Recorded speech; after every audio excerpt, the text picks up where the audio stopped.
Hello, hello, creative friends. I'm so excited for today's special Mindful Art Q&A call because we're going to be talking all about how to make meaning of your marks, as well as how to identify and lean into your unique art style. So, if you're brand new, if you've never created art before, or if you've had a long time practice, I think you're going to get something out of today's call. I have a handful of questions already and a lot of things to show you with tips, steps, some frameworks, as well as art.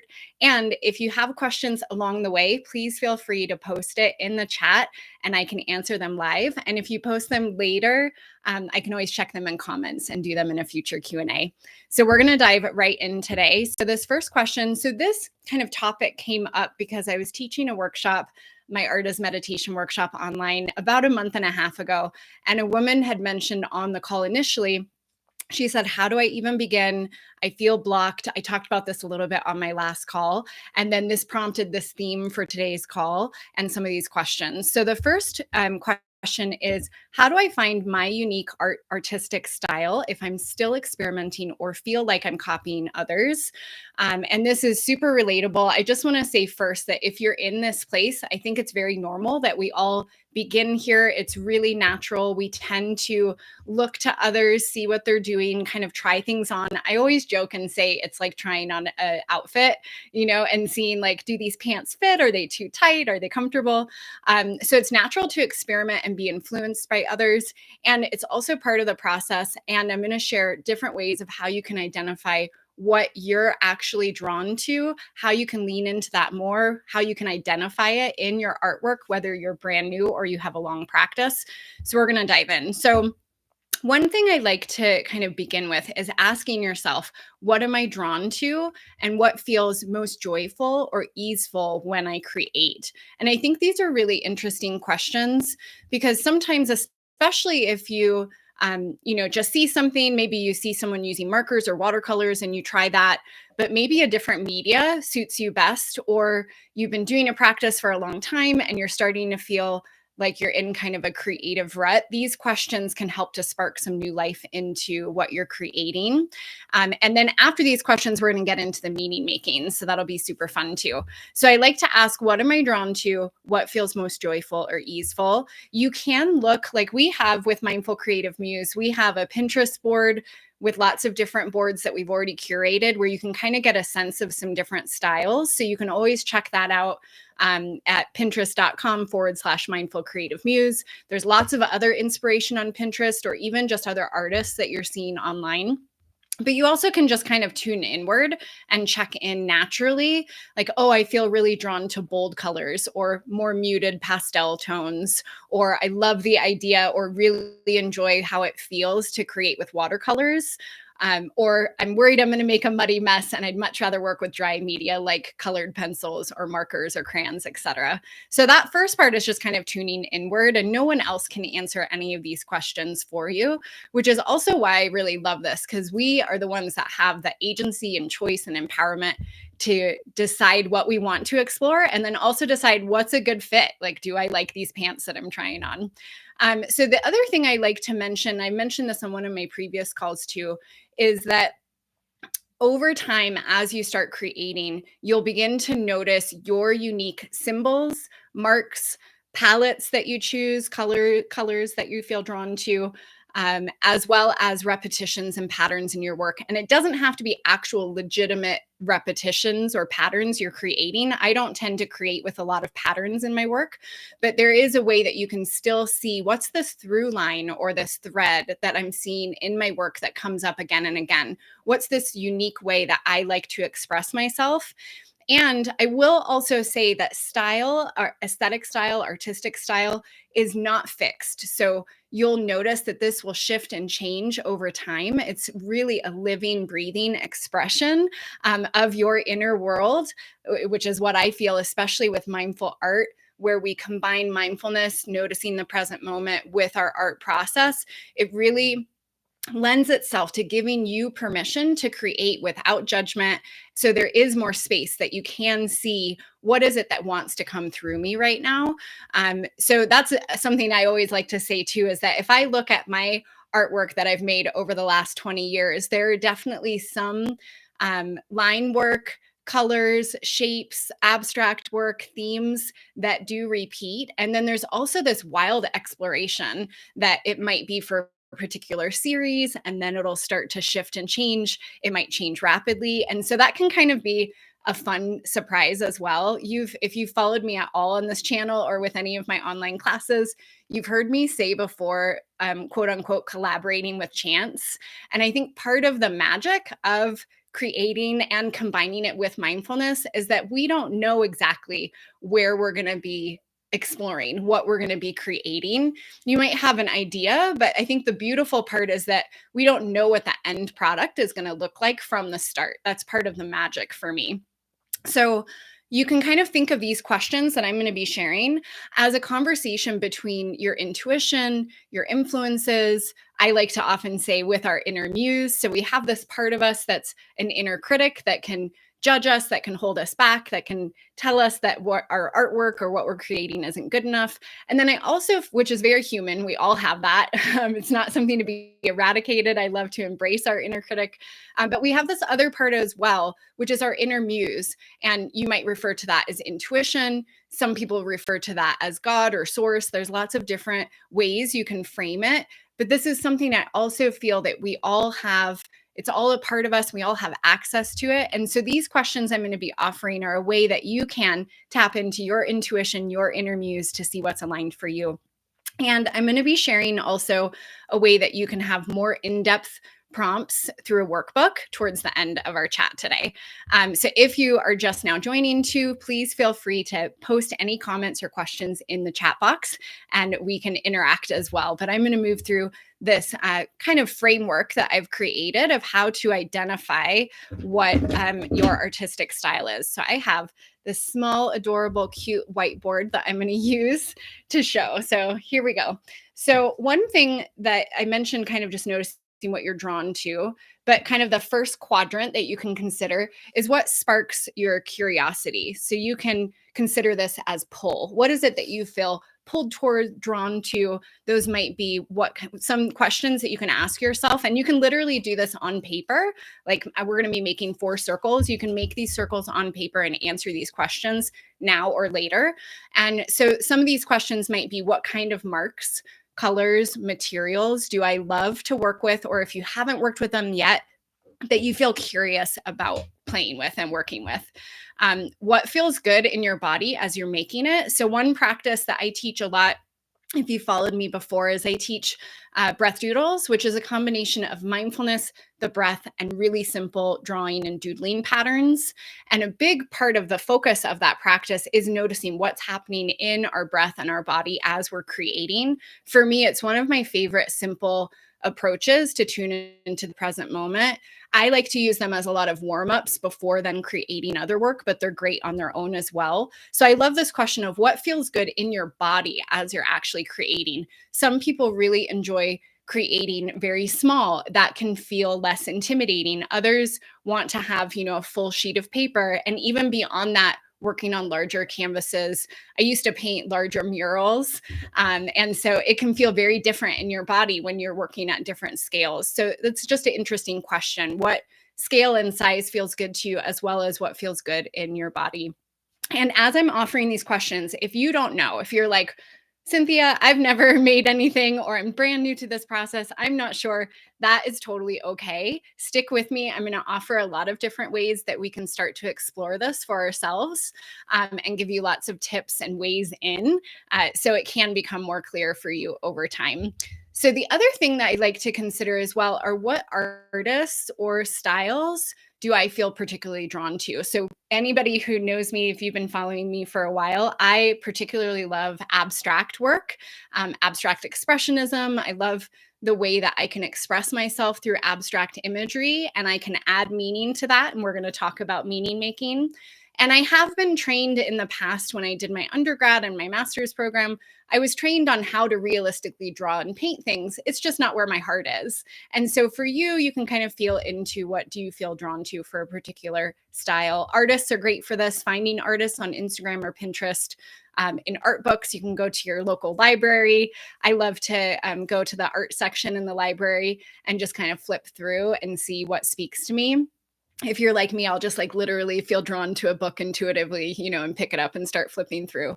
So that can be a really fun thing. The other thing I think too is, instead of judging yourself for quote unquote copying initially in your own personal practice, if you're seeing different artists doing things and you're kind of trying on materials or approaches, or you're taking classes and you're trying that on, to notice that those are kind of clues and seeds from your inner muse of what you feel drawn to. And over time, the more that you have this buffet of exploring different styles and media and classes, you'll start to take on your own unique style that's blended from these experiences that you have, influences, but also what you tend to start creating again and again through your mark making, the patterns, the words, the images that come through. So we're going to talk more about that. But I just want to say that if you're at the beginning part of your journey, it's very natural and normal.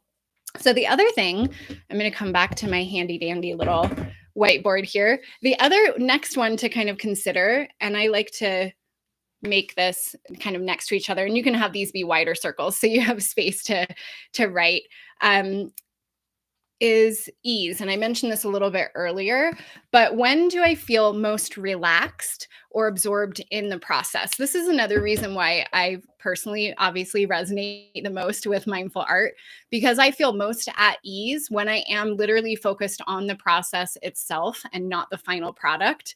And I always say with mindful art, you may end up loving what you create, and likely majority of the time there is that, or you like little nuggets of it that you want to continue in future artworks that you play with. But having that focus on the process, not the final product, for me helps remove any sort of pressure. And that doesn't remove if you're learning art techniques or if you're working with specific prompts. It doesn't negate that. They all go together. If you've joined my free art as meditation online workshop that I have, I talk more about that in depth. But so with the ease. So the other thing is, do I gravitate towards, and I like to consider the visual elements. And so if you're not familiar with that, you can do kind of a quick Google search and say, what are visual elements? And it'll give you a list. But some things to consider are, do I feel drawn to line? Line is something that comes up over and over and over again in my work. I'm going to show some examples. Or do you feel drawn to texture? Is it patterns? Is it color? So I'm just going to kind of flip through and show a couple of things here, and I'll talk about some of the visual elements. So these are some of my magical mixed media from one of my master classes. So I especially love line work. I do a lot with asymmetric writing, but lines, whether it's with brush strokes or pen, pencil, etc. I, again and again, in so much of my work, lines come through. So lines for me is kind of a signature part of my artistic style. It's what I feel drawn to. Some people, you might not enjoy working with lines, and so that might not be an element in your particular artistic style.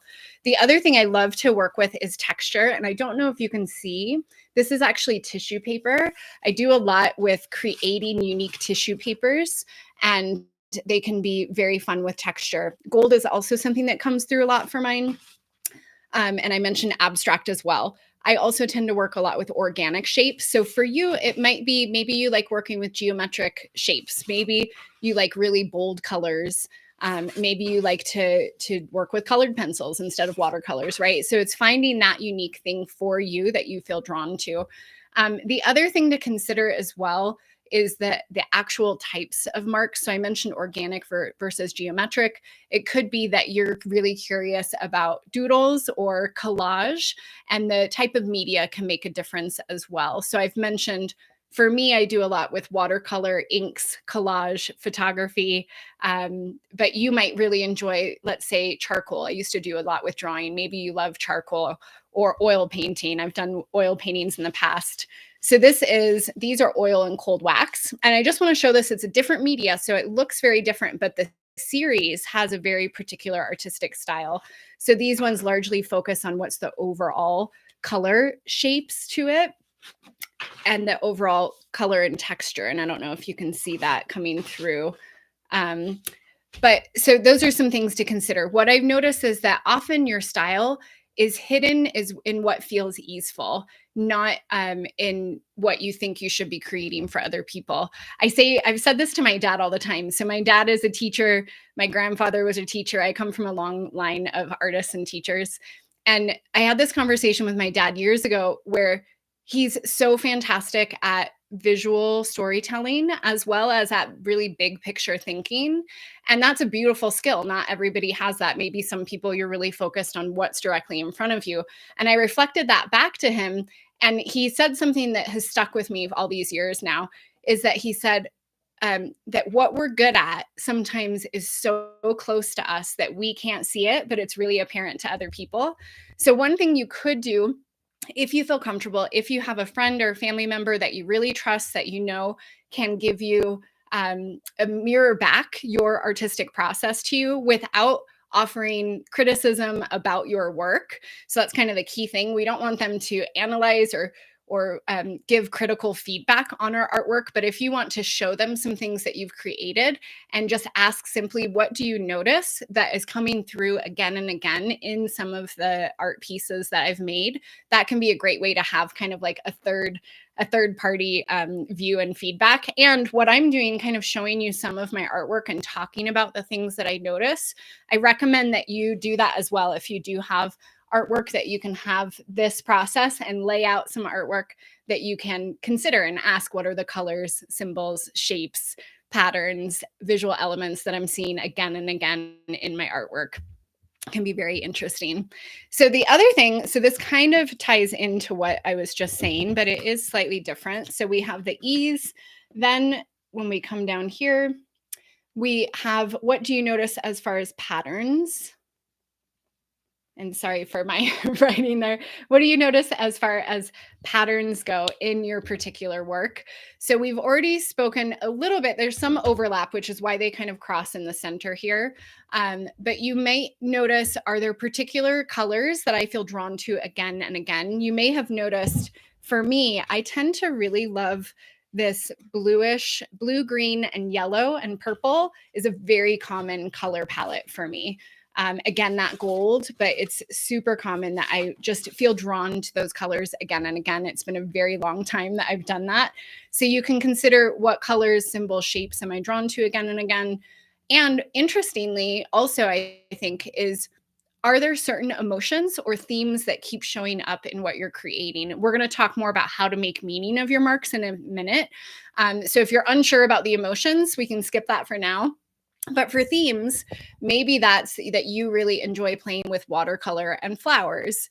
Maybe you like to create contour drawings out in nature. Maybe you're particularly drawn to ocean waves, so a lot of what you create have organic lines. So just noticing, are there particular themes that come through in the work that you're creating can be a really fun thing to kind of clarify and notice as well. And again, these can change over time, but this can give you a really interesting baseline. So then when you are creating, you can, even though if you're focusing on the process with mindful art, you can have that intention around what you want to explore more and more again.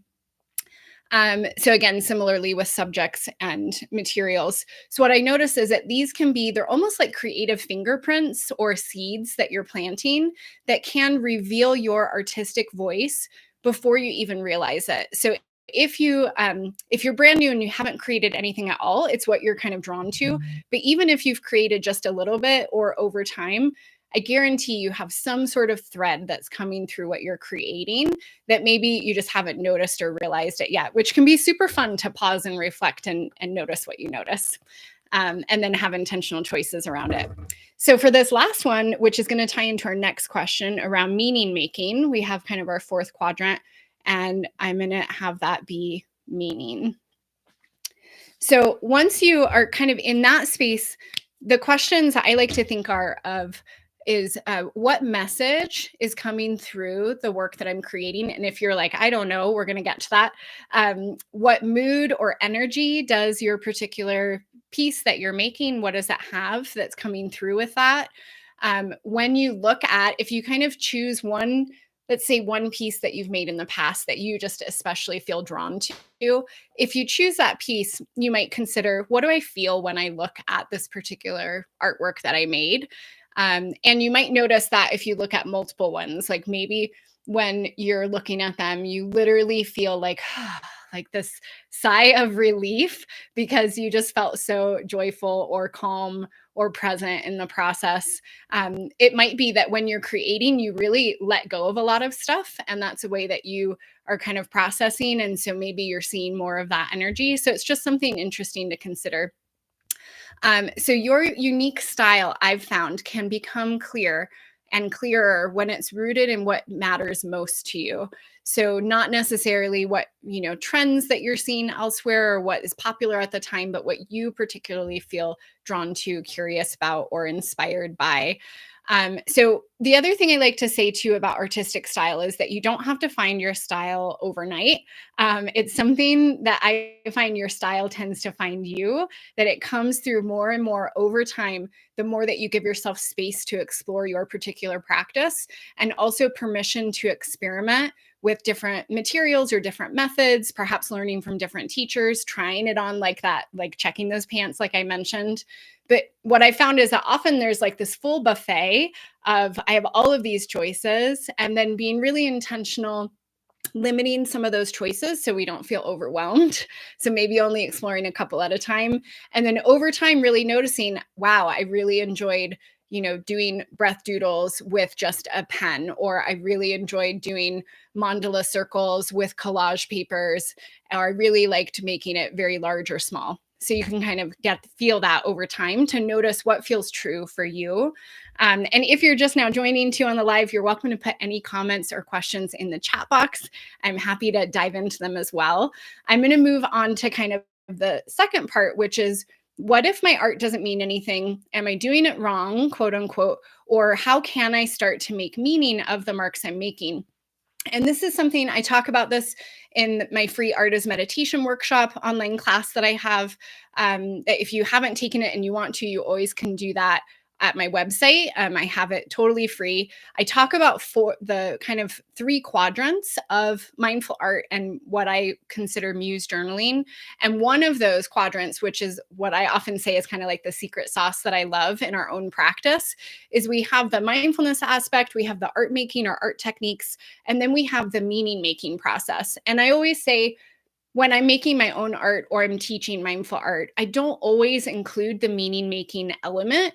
And when I do, I tend to really thoroughly enjoy it. And I hear that from a lot of students as well.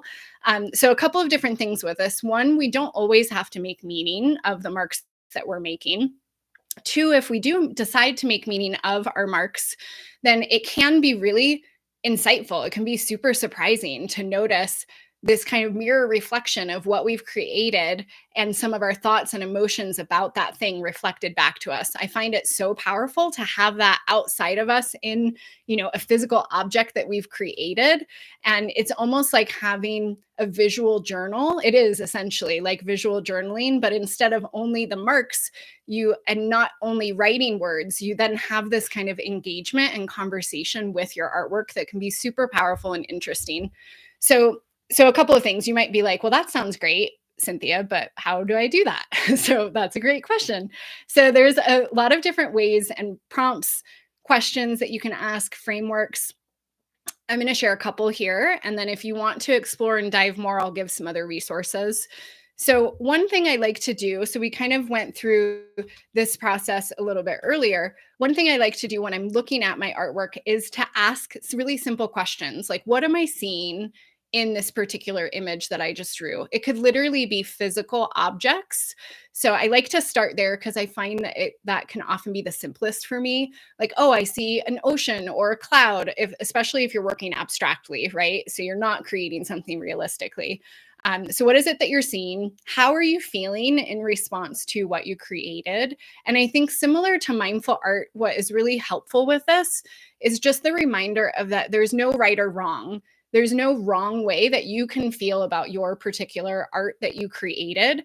And what I noticed too is that this tends to change over time. So, the same way that I mentioned that our artistic style can change over time, how we even feel about something we created in that moment will change from today compared to if I look at it a week from now or a month from now or a year from now.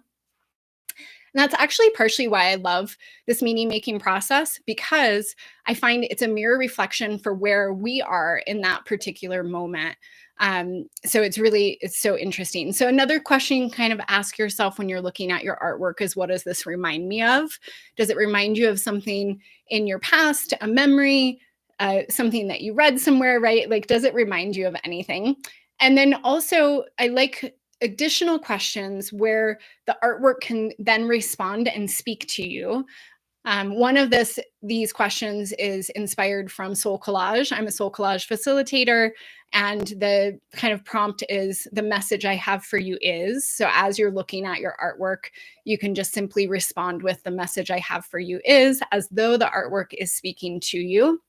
Some other things, though, that I like are just asking really simple questions like, what do I need right now? When I make, I have another example I can show here. When I do my body scan drawing meditation that I practice and teach, which these are kind of some examples, and this is probably a more familiar image if you've heard of this practice, where we're doing a body scan, noticing our sensations, our thoughts, our emotions, and then we are creating images to reflect that. What I like to ask at the end of that is, what is it that my body is wanting to tell me right now? So you've already noticed what's happening in your body, you've created it visually, and then you're asking the question on top of it while looking at the image of, what is it that what's the number one thing my body wants to tell me right now? What's the message my body wants to tell me?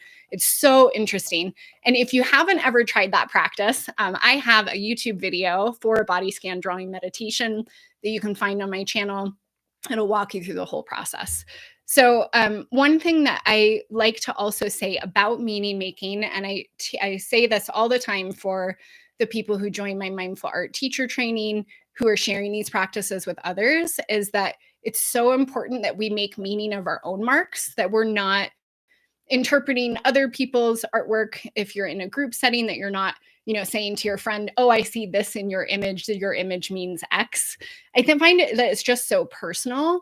And so when I was younger, actually, I did a lot with dream work and books. And I remember I had these 2 dream dictionaries, and some of you might have heard me say this before, where in the dream dictionary, it had like a red rose, and each of the books had a different meaning for the red rose. And I was like, wait a second. And neither of those meanings resonated with me. For me, I had a different interpretation of what that red rose meant. And so I say that just to say that I find we tend to have those answers within us much more than if there is a visual dictionary somewhere, or someone else were to tell us what our marks mean. And having said that, if you're not sure, or if you make something and it doesn't have meaning, that's absolutely okay too. So there's no pressure. What I like to do this exercise for, and how I include it in, like, as an example, my mindful mandalas that I teach, I have a 4-part framework that takes you through making meaning of your marks. That it's kind of like the extra frosting on the cake for me. It doesn't have to be this deep, profound experience, and you can have really fun, interesting insights. So I'm seeing a question in the chat: uh, who creates or does meanings for dreams? Who creates does meaning for dreams? Yeah, so I think that's something that's just entirely personal, that we can make our own meaning for the dreams that we're having, for the art that we're making.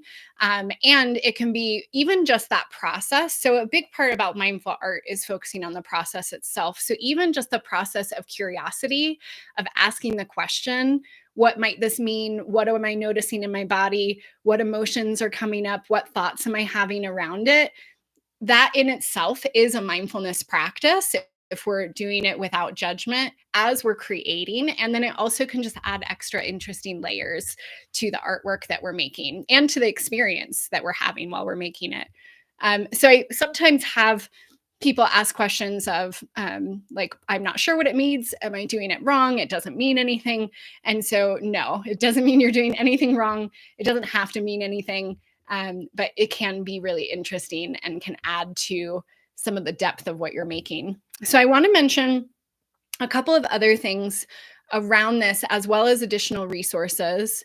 So before we do that, I want to just mention that sometimes we can get stuck, or we can feel like I'm not sure how to get started. So going through these exercises that we went through, like this 4-part exercise and some of the other questions that I mentioned, you can always rewatch this and take notes or write them down, can give you a really fun baseline that you can get started. You can watch other videos here on this channel that'll walk you through a variety of different practices.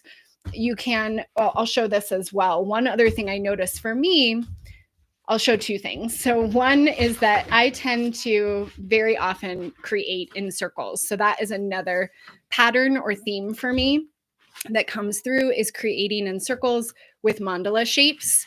And there's lots of reasons for that, but I find creating within a circle helps me to get started. It helps have that kind of container. And then I have different techniques that I do within it. But the other part, this is a really fun one that I did recently with salt, which can be so fun. So the other thing that I do, this isn't from my mixed media masterclass, is to run through different ways that you can start to make marks for yourself. And so if you're curious to dive deeper into your particular artistic style and you want to take a class that guides you through that whole process, I have a magical mixed media masterclass on my site that will walk you through my whole process. But I want to show a couple of things that you can do as well. So one is creating boxes on your page and literally making different patterns, shapes, marks, varying it, doing it from organic to geometric. You might be adding color. In this case, I have all black and white. But you can see that I'm starting to create a different experience and noticing how am I feeling as I'm creating these. And I can tell you, I remember this, that I felt particularly lit up, curious, and excited about the organic shapes. Anytime I was making more of the kind of harder lines, geometric shapes, I just didn't feel as comfortable when I was making the marks. And again, that might change over time, but this is another process to then make meaning with some different writing prompts. But you can also do it with different materials and noticing what are some of the ways the materials interact with each other. So I just wanted to show that as another option. So the other thing, let me just check. And if you have any questions too, you can put them in the chat now on live or on the replay, and I'll be sure to answer them at some point for you.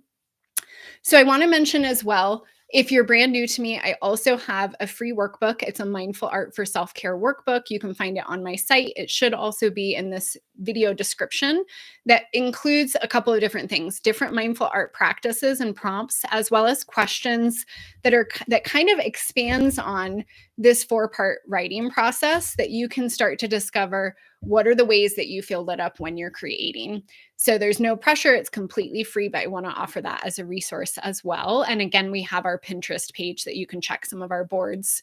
So I'm going to be sharing, so I'll share this last question that came in as well. So will you be offering more support for developing my own mindful art practice or facilitation skills? So kind of 2 last things, if you're wanting more support, is that I mentioned my mindful mandalas.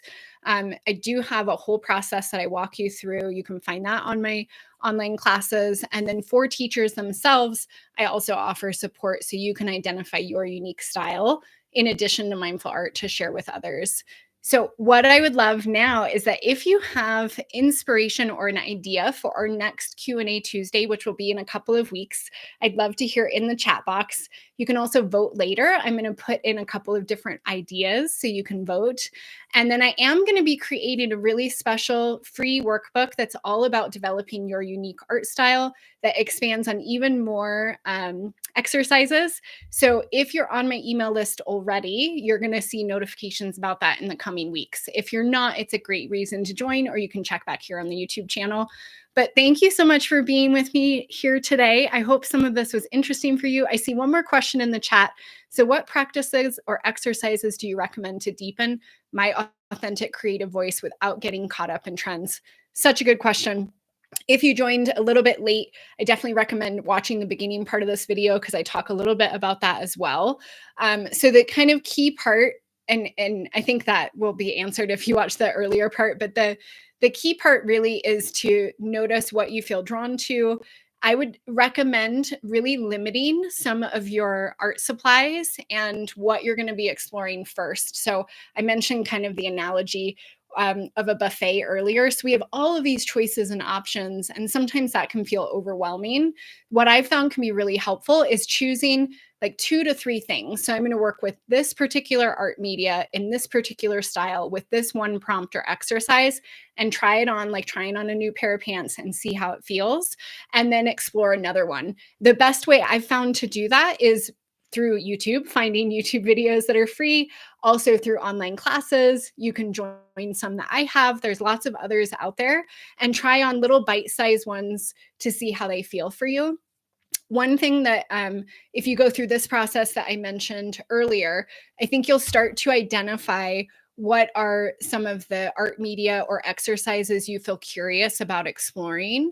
And then you could literally just have for like a weekly intention of this week, I'm going to spend at least 20 minutes for the week exploring this new media or exercise. And I'm going to follow along with a video or with a class and then see how that feels.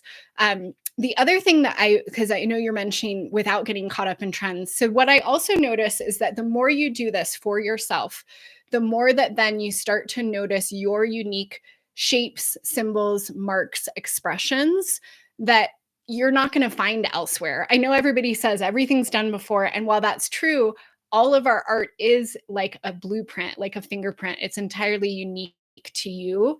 And so, if you are starting to get kind of caught up in trends or in seeing what other people are doing, that also can be a good way to, it's kind of finding that balance. You know how horses have those little blinders on the side of their eyes. It's so they don't take in so much around them, but they can still see and they can still focus.